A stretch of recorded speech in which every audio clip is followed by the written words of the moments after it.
Good morning, world. This is Steve Rao, the host of Pod and Roku TV's World Edition. I greet you live from the All-America city of Morrisville in the Research Triangle Park in North Carolina, the eighth largest state in the Union. Today, we're going to talk about, some basic things going on in the world. America has sent munitions to Ukraine as part of an $800 million military aid package. This export is actually banned by American law, but President Joe Biden says he can override it. So, more money to Ukraine.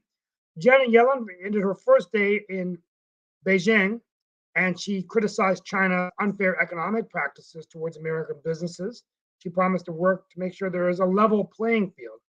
Twitter is suing Meta on their new platform Threads, as they've said they violated intellectual property and IP. The Philippines military reported alarming rise in Chinese fishing vessels.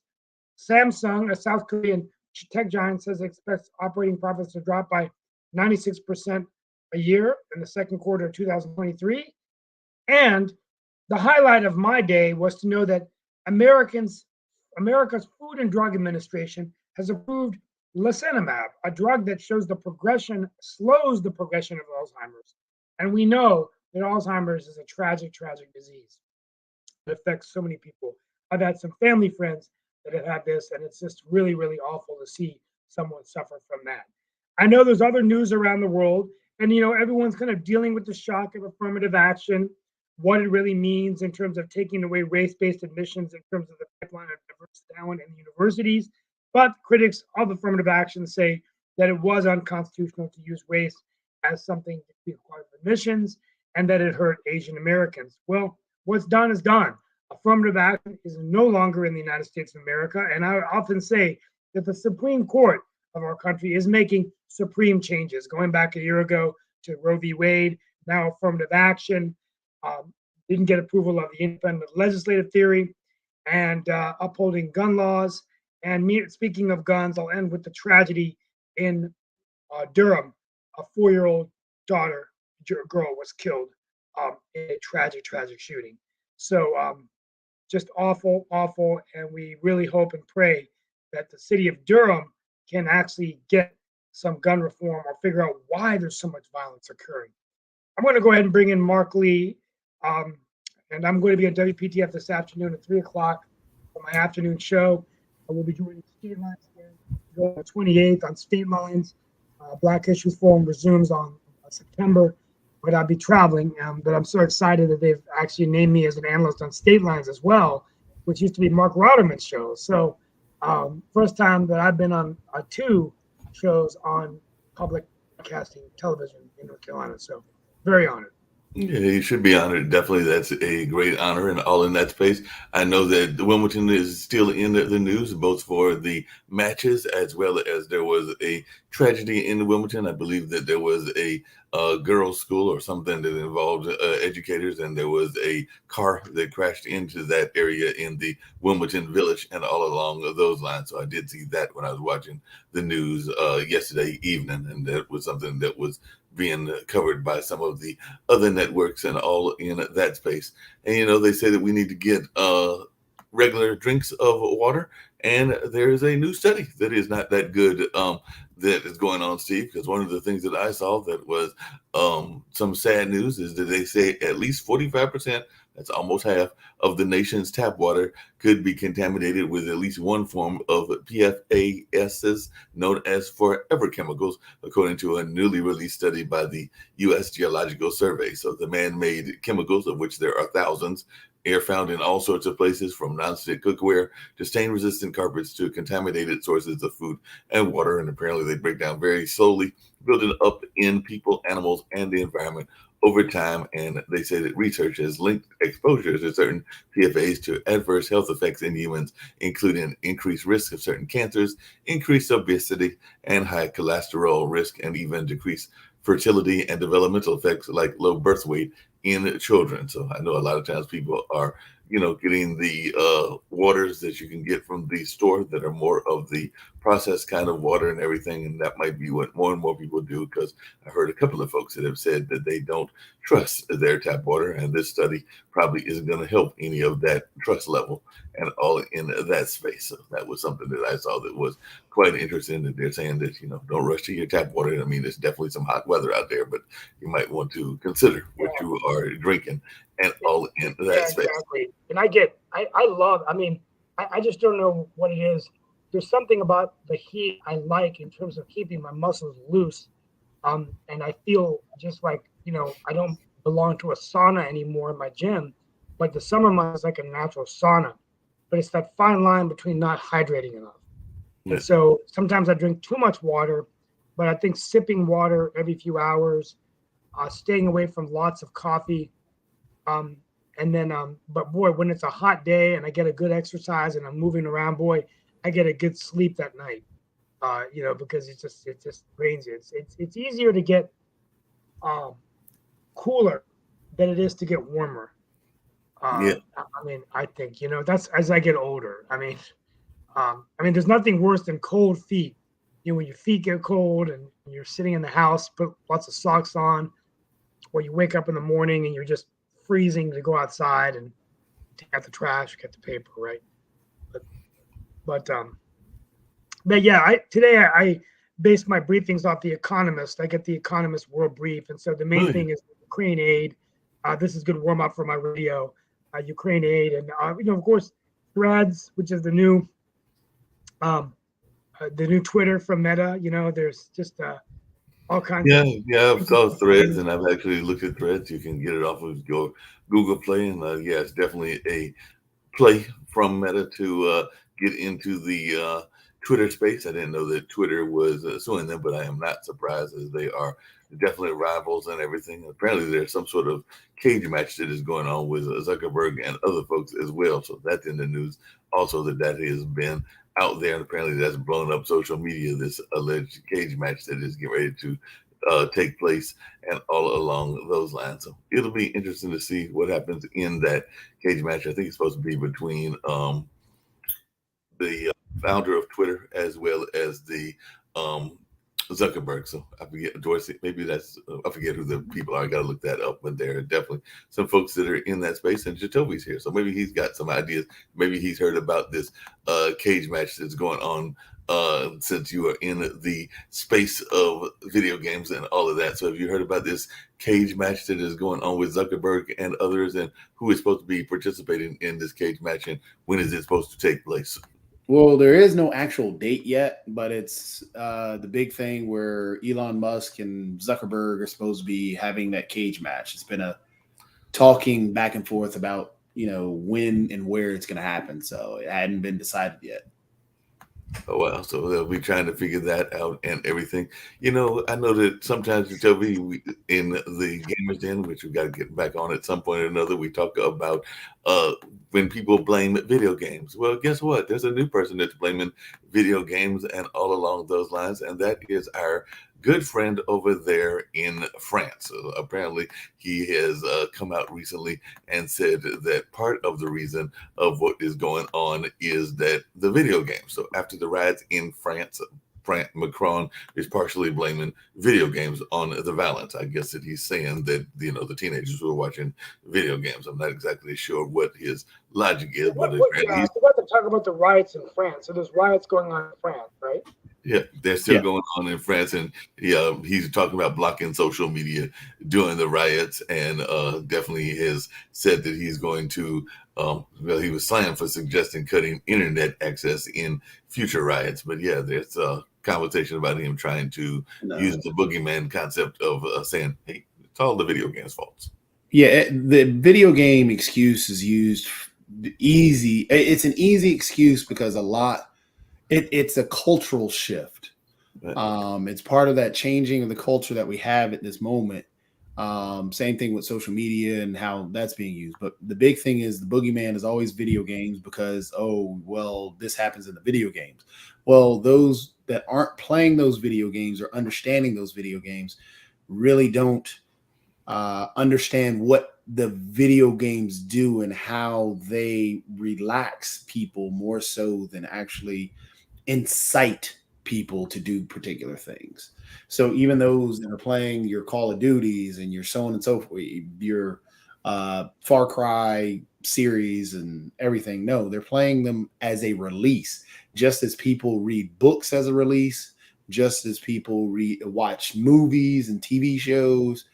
It's years ago, music used to be the reason why this was happening. TV shows used to be the reason why this has happened. Video games is just the new kid on the block compared to music and movies.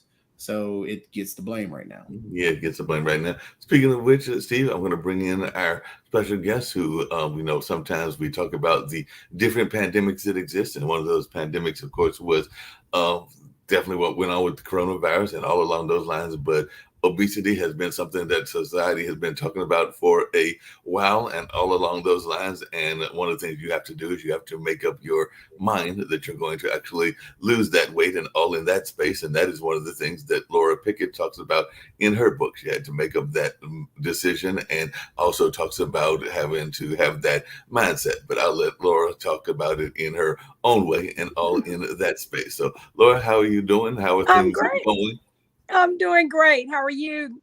Doing Glad good. to be with you.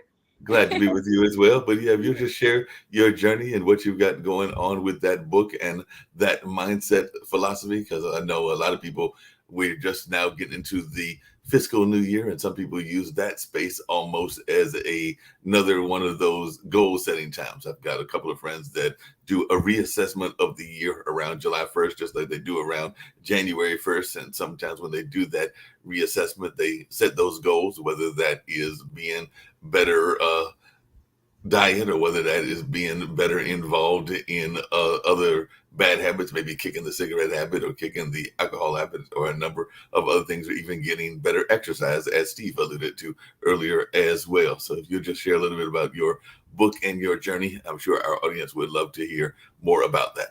Okay, thank you so much for having me. So actually, I've dealt with weight all my life. Kind of thought that it was normal to gain, lose, gain, lose, gain, lose.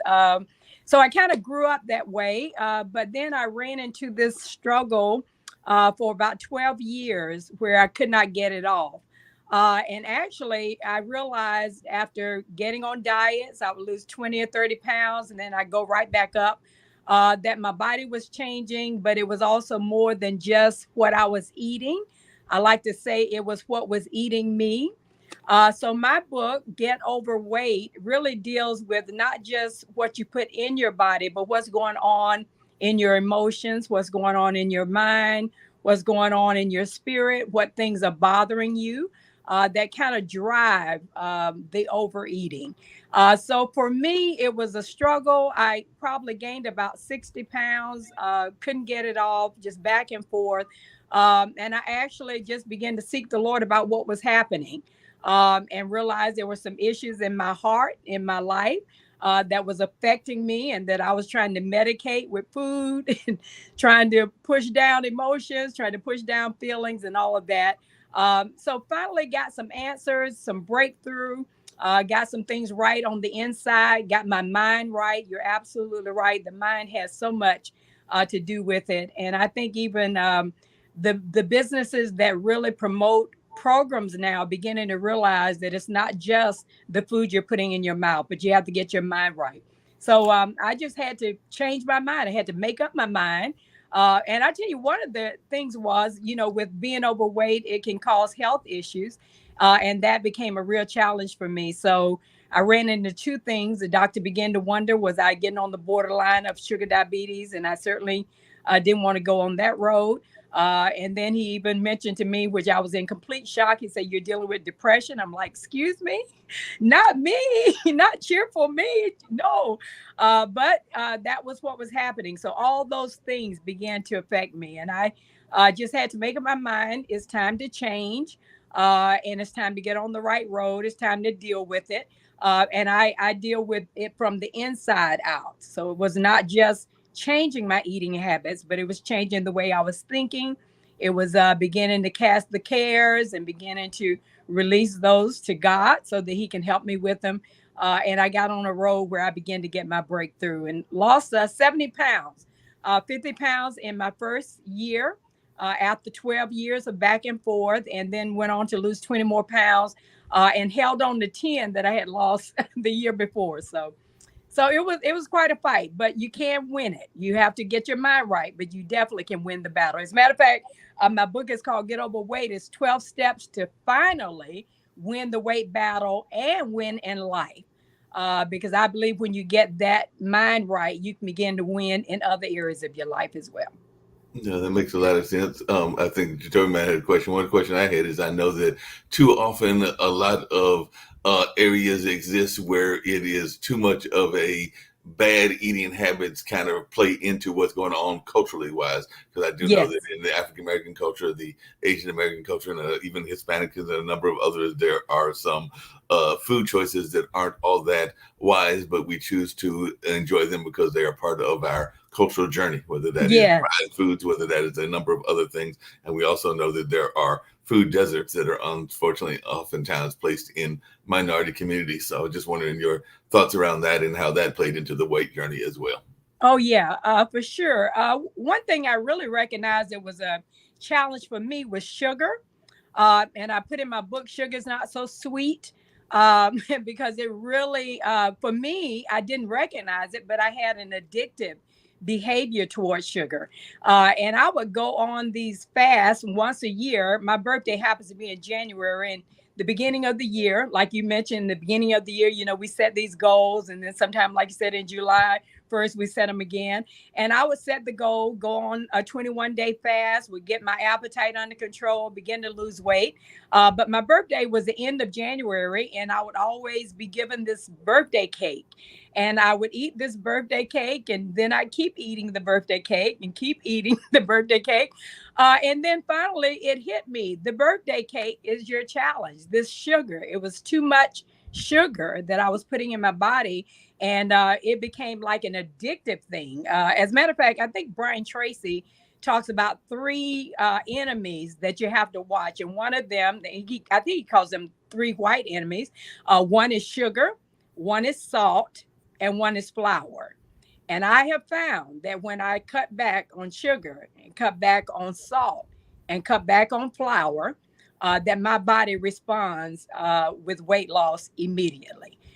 So you're absolutely right. We eat the fast foods, we eat the prepackaged food, we eat the junk food, but all those things really do not help with health. I think it's interesting that when you deal with fruit and things of that nature, it calls it produce. And then when we deal with the things that are down the aisle, we talk it package. And I like to say it's like pack and age when you deal with the foods down the aisles. And then you will produce life when you deal with the foods on the outer edges. So I have just found that eating healthy and eating fruits and vegetables have really made the greatest impact. And then healthy lean protein. And I tend to deal more in the chicken, fish when I do eat. That seems to work better for my body. But you definitely have to begin to study your body, see what works, how you respond. And I just encourage people to get back to natural eating, natural, healthy ways of eating, and things that come from the ground tend to work best for our bodies.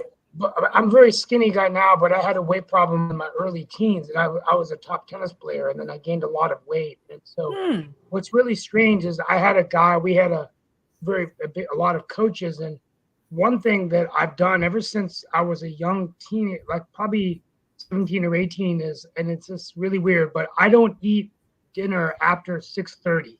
I have Mm, no food after 6:30, and it takes a lot of discipline. yes. So I might have a milk or some fruit, but after 6:30, I don't eat. And it's very hard to do that. But you feel a little hungry in the morning and it just drops off the weight. And I've actually been the same way after doing that today that I was when I was a college tennis player. Wow. Yeah, but it's hard I'm a hard guy to live with because as you get older, you can't eat out at parties. You can't, go to, it's weird. And I've stuck to the rule. I never eat after 6:30, maybe Wow. on Thanksgiving or Christmas. That's the only 2 days. Wow. So, My daughter did something like that. She doesn't eat after Yeah. 7 p.m. And you're absolutely right. She lost weight. I'll be honest, that doesn't work too well for me. it's hard. It's really hard. Exactly. It's really, But you're right. The later you eat, and especially the more you eat or heavier foods, it definitely will not work for you. So, very Yeah. good point. Yeah, And definitely. COVID What are some of also- those steps? What are some of those steps that your book talks about and everything? And yeah, so you yeah, I may was have- about to ask that. Yeah, well, I actually have 12 steps for the weight loss. Like I said, I start from the inside out, and I deal with the spirit, the soul, and the body. So one of the first steps I call work with your personal trainer. And that's dealing with the Holy Spirit, because I found him guiding me on things to eat, things that work for me. And I feel like he was the one that was training and guiding me. And then I call step 2, the QT stop. And that represents quiet time. And that's where I began to find out what was bothering me, what was eating me, what was causing me to overeat. And then another one is know the truth. And these are scripture kind of things. When you talk about know the truth, it's not just knowing the truth about what the Bible says or what God tells us, but it's about knowing the truth about what you're eating. So when I realized that sugar was a downfall for me, that truth set me free, and I stopped eating a big piece of cake, stop eating a lot of cookies. And that doesn't mean I'll never eat it again. It doesn't mean I don't eat it at all. But now I eat it in moderation. I eat it with understanding that this could trigger me. Another one is stop, drop, and roll. And I deal with just dropping issues. Sometimes unforgiveness can be a challenge for us. Sometimes our feelings about people can be a problem. Our worries can be a problem. So I call it stop, drop, and roll. So those deal with the spirit. Then I deal with the soul, and I call it keep your GPS on. She might have Set a dropped goal. What was that? that last one. You were just slowing down some, but this, what was the GPS one again? Yeah, the GPS is setting goals. It's about dealing with setting a goal for what you want to do, whether that's weight loss, whether it's want to start a business, whether it's finances. It's setting that goal that will begin to guide you and direct you to accomplish the goal.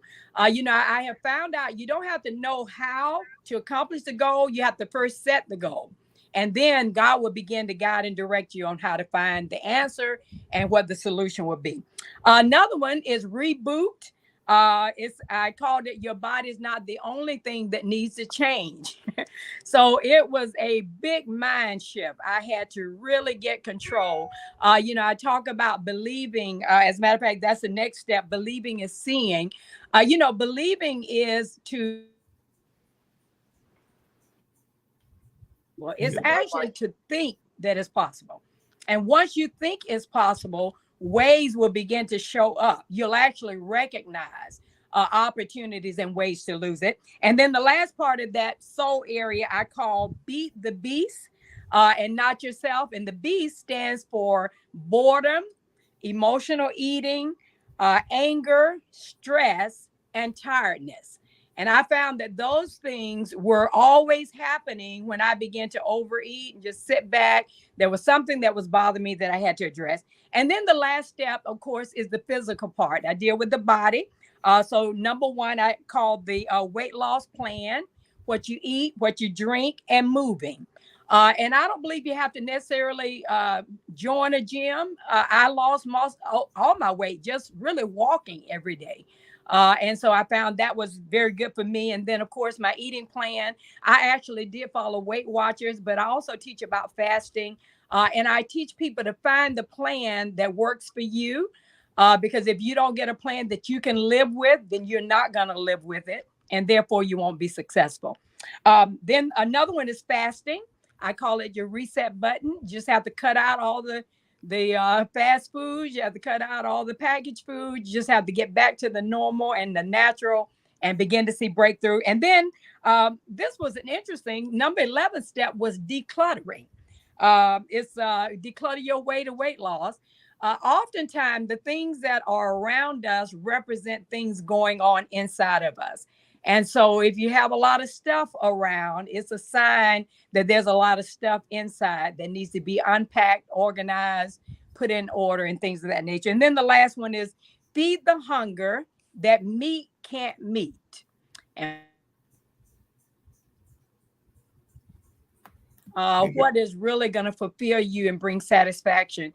I think that once you begin to get on that track, you'll also begin to get control in other areas of your life. So those are the steps. A lot of other things in the book, but those are the steps. All right, that sounds great and everything. Lee might have a question, as I know Steve made a comment. I just want to make a comment. I think this is gold. This has nothing to do with nationality, race, gender, nothing. This is something everybody can benefit from. Yes. I just want to two comments, one to Mark and one to you. First, okay. Welcome to the podcast. Mark, in terms of, I don't think any culture or nationality has a monopoly on unhealthy eating in terms of their holidays or what have you. We could all learn from healthy eating. In terms no doubt about that, but there is studies that certain cultures have a habit of some bad eating choices. And no, I agree with that, but we all do, especially come holidays. Right. Eating is a big part of holidays. Yeah, but it's not just strictly holidays. Like fried food is part of the African-American culture, I would argue. Well, it's part of Southern culture also. And don't take my fried chicken away. It's definitely part of the Southern culture as well. Yes. Okay. In terms of the the white sugar, the white salt, and the white flour, is there a difference between white flour and whole wheat flour? And one other thing, the comment you made in terms of emotional eating, that to me is a biggie for a lot of people. Yes. Yes. And let me say, I'm not a nutritionist, but I understand there is a difference between white flour and I guess whole wheat or whole grain. Exactly. I just try to eliminate it. So I'm not the one that's going to teach you to do the crazy. I want to find the normal way of living. And I really believe moderation is really the key. That's what I found. I think that's the key in everything in life. Exactly. I totally agree. So I ate some sugar, I ate some salt, and I ate some flour through my weight loss journey. So I don't think it's necessary that you just have to jump ship. That's, you may need to do it for health reasons. But to lose weight, if you begin to cut back, it's really not that difficult. It's about cutting back. The challenge is being able to get that control. And often the control issue comes from other things that's bothering us. And we can be disciplined in a lot of things, but if we don't have the emotions right, if there are challenges that we're facing, as a matter of fact, when I talk about the readiness test in my book, one of those tests is, do you have challenges that you're facing right now that you're working on? It may be something with your health. You may be dealing with a sickness. You may be dealing with family challenges, financial challenges in your business that you need to work on. And so my question is, can you work on that and work on your weight? Because sometimes we need to lose the weight, but it's those other challenges that keep us from losing the weight. And I believe you can, but I do think you can't do it alone. I think you need the help of God to help you to begin to get that control, to strengthen you, to give you the wisdom that you need, and to be able to cast those cares and know that He will help you through it. So that was my way of doing it. You also made another comment about attitude and thinking, positive thinking. Yes. The Bible says, as a man thinketh, so is he. This has changed my life.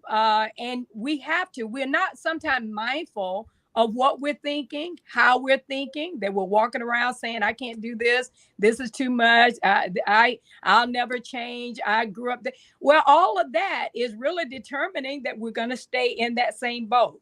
So once I make up my mind, I can change and I will change. And I confess that, and I keep saying that, and I start focusing and being mindful of what I'm thinking, then things will begin to change. You know, there's a scripture that says, as a man believeth, so is he. If you think you can, you can. And somebody said, and if you think you can't, guess what? You can't. Either way, you're right. Either way. Yeah. So No, true. that makes a lot of sense. Hey, this is something I know you've brought up, Lee, and I'd love to hear Laura's thoughts about this. And I actually will bring up Shaquille and maybe Sasha as well. But one of the things that I have heard people talk about on a regular basis is the fact that we would like to lose weight on a regular basis, but there are outside forces that also play into this as well. So there's a lot of times corporate America and just big corporations that are in the business of fast food, which is not all that healthy, are not always going to be pressing weight loss as much as they maybe should. Because I know there was a time McDonald's had different programs of the things that they were offering, and I can name some other restaurants as well that would be more weight conscious. And you heard me, I don't know if you were on, Laura, but I was earlier talking about this recent study from the government about water, which is probably going to push people more to the canned kind of water, which we know can be more expensive than the tap water because the tap water is less healthy. And there have been these governmental studies that talk about these quote unquote forever chemicals that are in the water. So you might not want to rush toward the tap. And then, of course, you're going to go to the grocery store and buy the water that is paid for water, which can be a little bit more expensive and all in that space. But I just wondered if you could speak to the corporate element, and it looks like Shaquille's got a point as well. Sorry, Lauren, just to interrupt quickly. Is there a reason why you're maybe going to bring Sasha? We've been both waiting back there for 15 minutes. I was going to get Sasha in for a second. I knew that you might have some comments, and I was going to get to Sasha when I brought I'm listening to how it's the corporation's fault for the moment. So yes, I'm rather amused.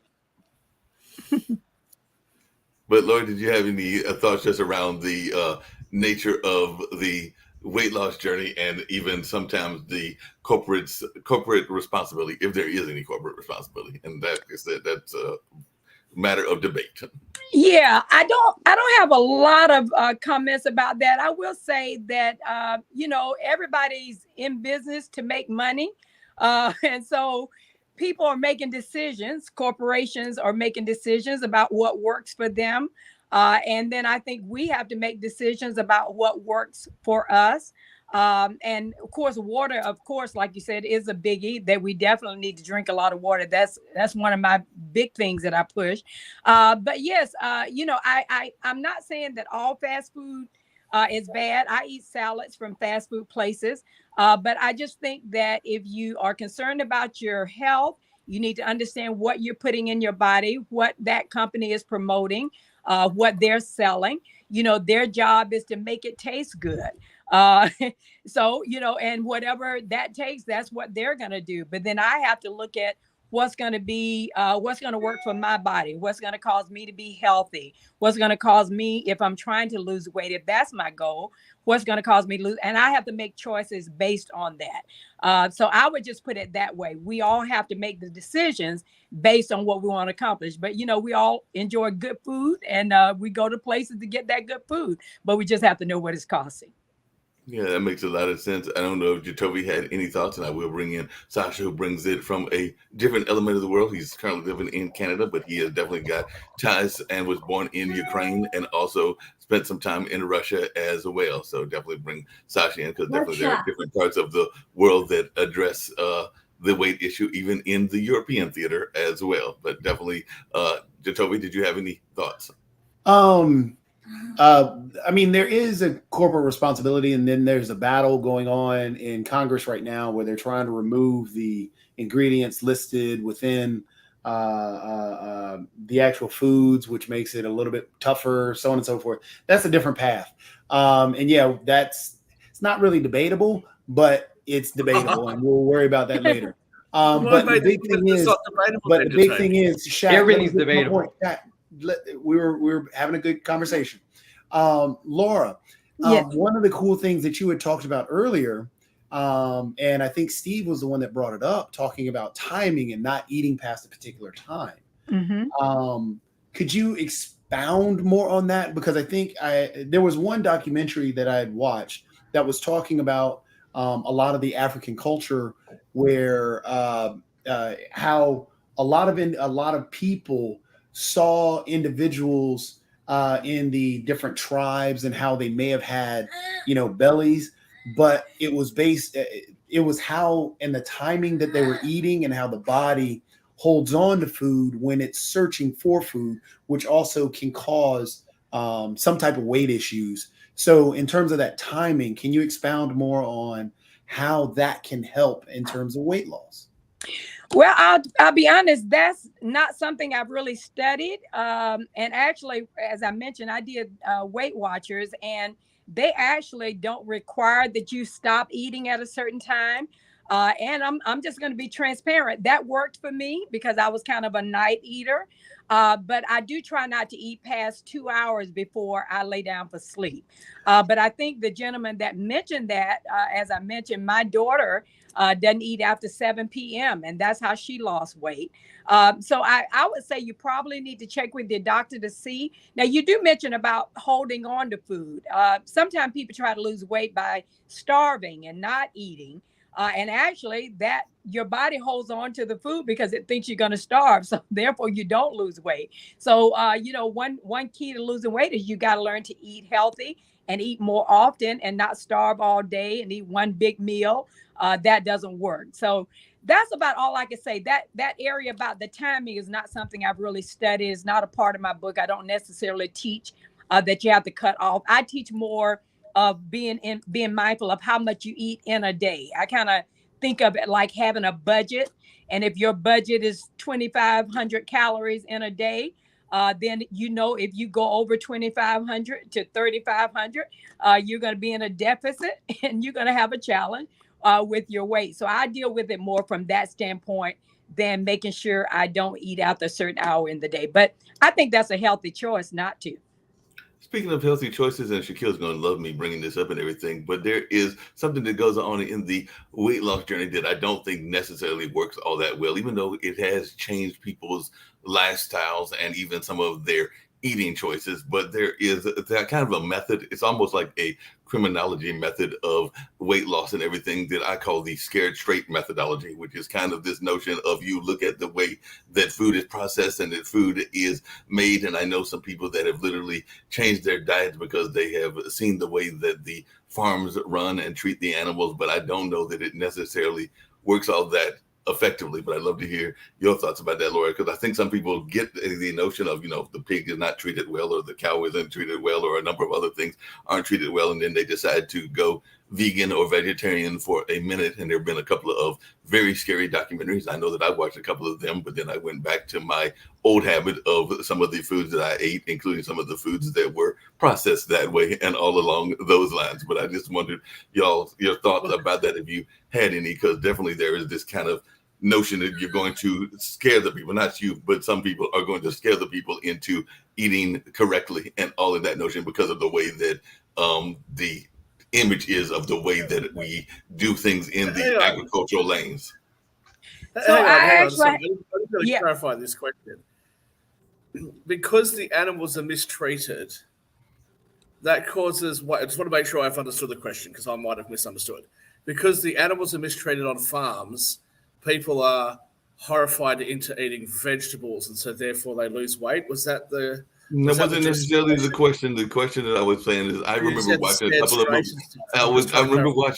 I just remember watching a couple of movies that were documentaries, and they were documentaries about the way that we do in corporate America, in corporate farms and everything, the way that the animals are treated and the way things are processed. And those movies were documentaries. They were very scary. And like I said, I know some people that literally left the documentaries and they were like, I'm never going to eat meat again because of the way the animals were treated. What does that have to do with healthy? What does that have to do with a healthy diet?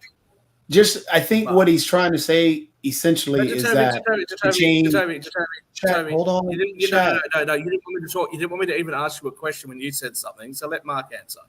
Mark, I'm just trying to help Mark clarify what he's saying. What he's trying to say, I think, is. Play by your own rules. Let Mark answer. Play by your own rules.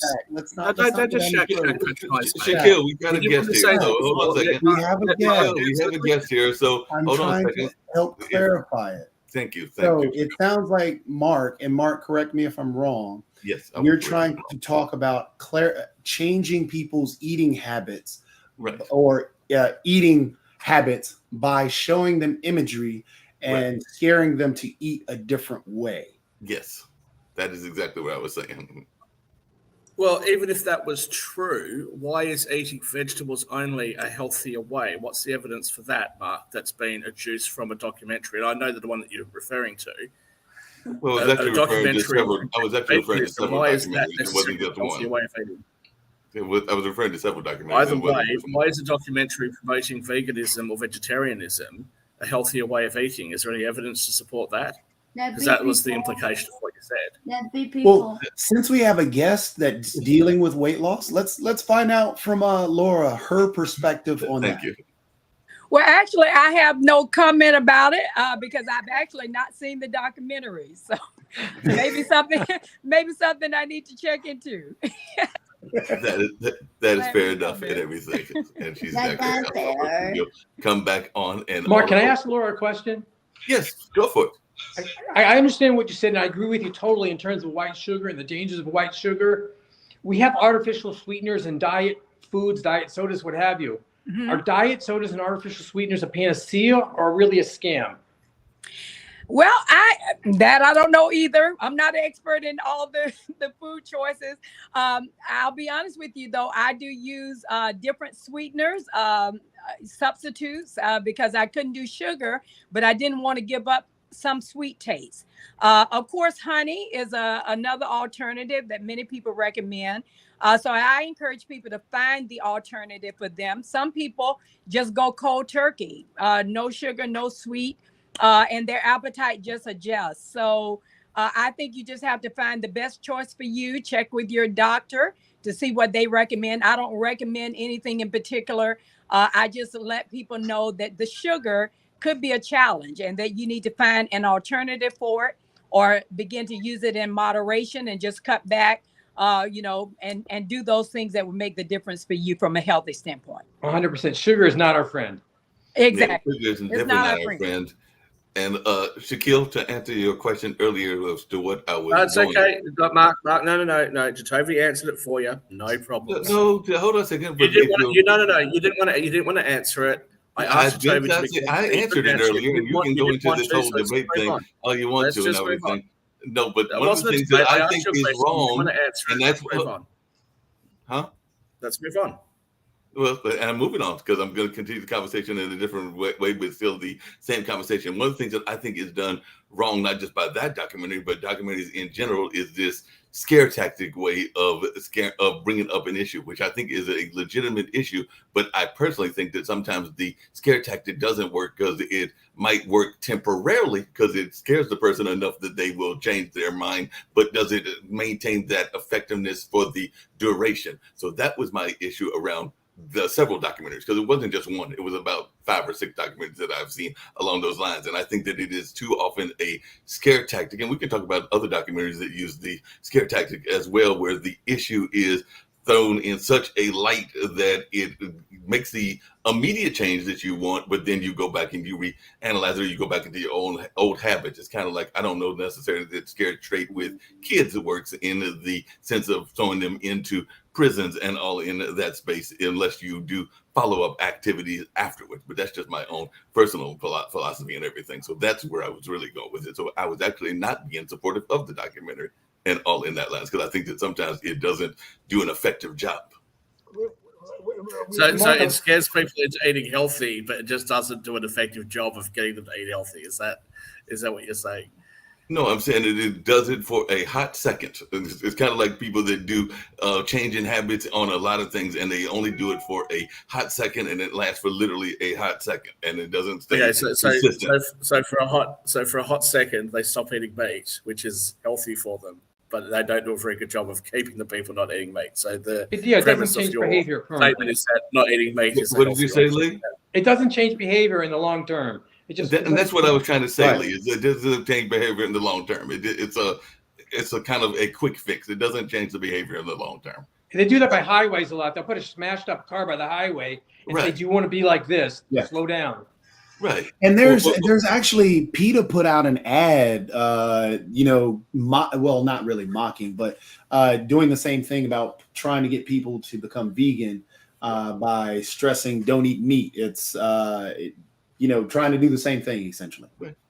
Yeah, I mean, absolutely. And they're it's saying kind of like the vegetarian. ghost. It's kind of like the ghost bikes. We see the ghost bikes Hey. all the time and all in that space. But does it really stop people from being dangerous with their cars and everything? The fact that a bike is there, and half the time people don't even know what the ghost bike is there for and everything. And those are all over the country, and I imagine all over the world. But I know that they're definitely here in the United States, and it's actually where a person has been hit and they leave the bike or whatever is there as a symbol. That's why they call them ghost bikes. But I don't know that after the course of time that people even remember why the heck the bike is laying there and all in that space. Hey, Mark, Steve, I think was about to bring something up because I Yeah, saw. go ahead.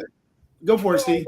Well, we really thank Laura for being with us. Before the hour's over, I want to get a quick update from Sasha on the $800 million in aid to Ukraine that's being proposed by President Biden.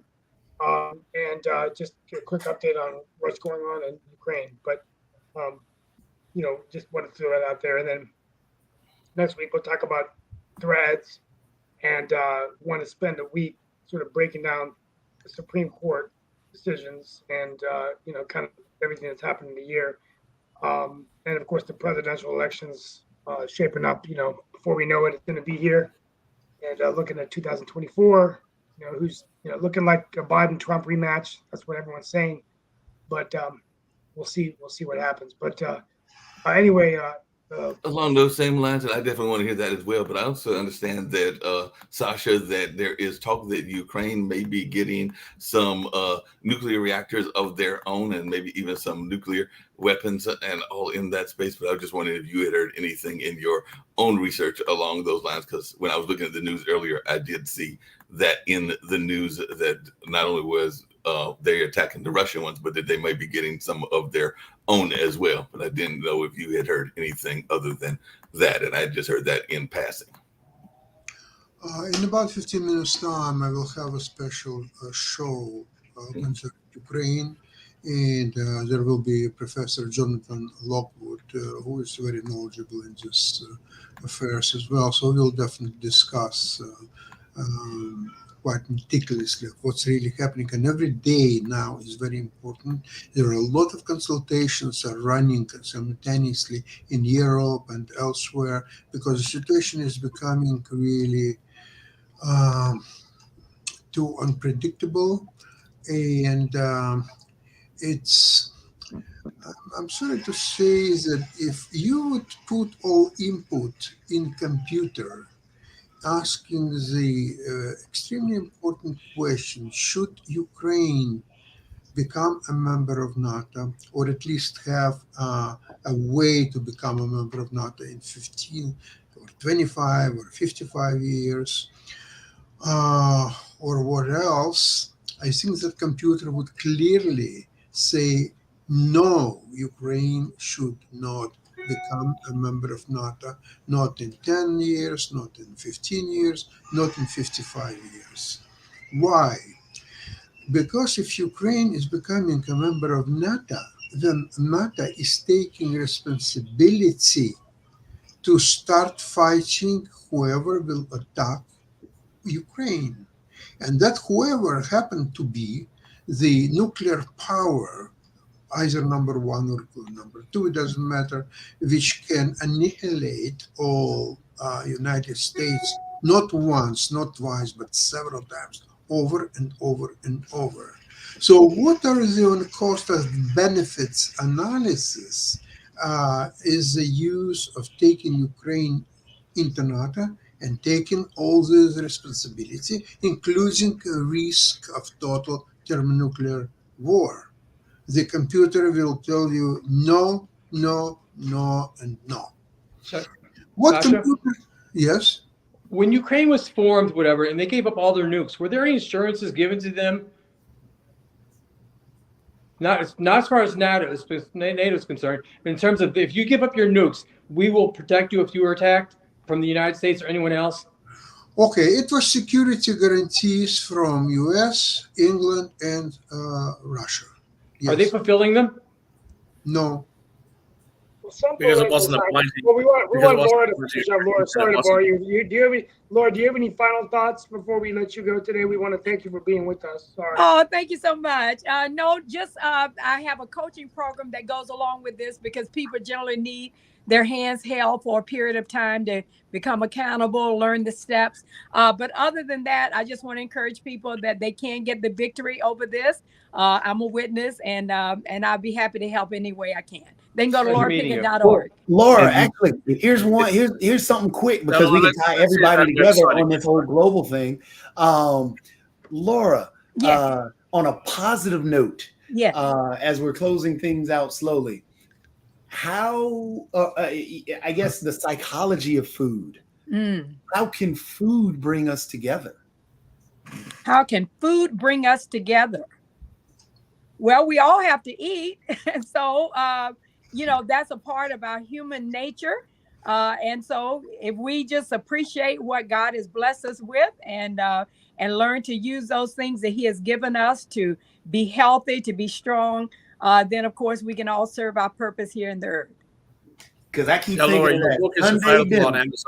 Amazon.com.au for those people that are outside of the United States. It is available internationally. Can we get your website again? Because I don't think everybody heard it. Yes. For those from around the world that would like to see. Okay, thank you so much. It's Laura Pickett, LauraPickett.com. .org. LauraPickett.org. O-R-G. Sounds great. Definitely. Hopefully folks will get that book. Into Toby's point, we definitely saw a lot of that during the 4th of July weekend. And I did see your greetings of 4th of July earlier in the comments to our Among Us and everything, Shaquille and all that space. And definitely during the 4th of July, there were a lot of folks that were having picnics, having other ways of gathering together and sharing common bond over shared food and all in that space. We've seen that, and even to Lee's point, it is oftentimes a lot of times done during holidays, whether it's the 4th of July, whether it's Labor Day to be coming up in September, or whether it's just family reunions or church gatherings or a number of other things that go on. So that common bond of food and a shared time with food, but hopefully we all want to do it in a healthy way, but that is definitely part of the human nature. For sure. For sure. Thank you so much for having me. I appreciate it. It's a pleasure meeting Appreciate you. having you on, and hopefully Nice you'll to meet be you. able to come back on in the near future. I know I've got you on the online dinner party at some point as well, and some other shows that hopefully we will see you come back on and everything. Just really quickly, and I know we're winding down, and this is more world issue oriented, and we can talk about it next week as well. But I'd love to hear Shaquille's thoughts about what I'm going to bring up. But there are communities that are doing different things, and sometimes they are asking for the UN's help. We know that Haiti is going through some stuff, and there is actually a Mr. Blinken is calling for international police force in Haiti to break that stronghold of armed gangs that are there in that part of the world. And apparently there in Tunisia, there is migrants that are accusing, and we think that the migrant issue is just a American issue, but it's a worldwide issue, but they are accusing Tunisia of dumping them on the border. So they're saying that they are being dumped on the border there onto the other adjacent countries and all along those lines. So I didn't know if Shaquille had any thoughts about the importance of the world situation and how the world can work together in these kind of hot button kind of conversations that are going on. And earlier we were talking, me and Jacoby, about how the French president is blaming video games for what's going on in his riots and everything. But how much intervention should we be having in these countries? And if you've got any thoughts as a world traveler and a world consultant. Well, first of all, of course, the French president's going to blame video games because the people in politics and government will never take any responsibility for the things that they do. It's always somebody else's fault, like a petulant 3-year-old child would say. But back to your core point about whether or not the United Nations should get involved. It seems incredulous to me to listen again to Americans saying we should get involved in these issues, but yet Americans criticize the United States and by extension criticize the countries that I'm a citizen of, the UK and Australia, and other allies of the United States for getting involved in international affairs. What do you want to do? If you think that other countries are treating their people poorly to the point that we should intervene, then have the decency to support your flag and support your country and its allies. If you think that we should leave it alone, then be consistent. The fact that Secretary Blinken is going to say that at the same time as he is supporting people who have nothing positive to say about Independence Day is a joke. And I don't know why anybody would take these sorts of comments seriously. If we are going to say that we believe in human rights and we believe in freedom and we are prepared to fight for that overseas, then we should actually expect that our countries be respected, at very least by the people who live in those countries. Good point and everything. Hey, Lee, just really quickly, I know we've only got a few minutes to go and everything. Migrant issues is becoming an issue all over the country. It's not just a U.S. issue. It's a worldwide issue and everything. Do we need some sort of migrant policy that's an international migrant policy? You're a future presidential candidate, so we need why are these migrants leaving our homelands? What's wrong with so many of these countries? Are these leaders that corrupt? Are these societies not buying into the developed world program, that they can't develop these countries in a way that people want to stay where they're born? Yes, these countries are so corrupt. That's what happens when you have big government. And here's the thing. If you want to have an open border, if that's what you want to do, not my country, but I'll talk about my own countries in the same way I'll talk about yours, right? We're all the Five Eyes countries here. If you want to have an open border, no problems, get rid of the welfare state. But the idea that you're going to open your borders up to people from foreign nations to come in and not have to work and not have to survive, but just be able to live on government money paid by other taxpayers is wrong. And the other side of that is even worse. The other side of that I hear from people, especially in your country, is, but these people come here and work and they're undocumented and et cetera, et cetera. They are doing jobs at a lower price than what the free market would pay for those jobs if they weren't allowed to come in. What the United States is doing by using that argument is actually openly admitting that they are intending to abuse the immigrants. They are intending to abuse the poorest people on earth by saying, come to our country so that we can underpay you. I can't think of anything more morally reprehensible than doing that. I have to disagree. I would go further than that. Hold on. I would say that if you look at what happened in the world 2,000 years ago or so, all the tribes, all the nations were trying to migrate to where? To Rome. Because Rome was the center of civilization of the times, the richest place. They had coliseums, they had gladiators, they had just name it. Everything, whatever you could imagine, Rome had at the time, and everybody wanted to be in Rome. What's happened today?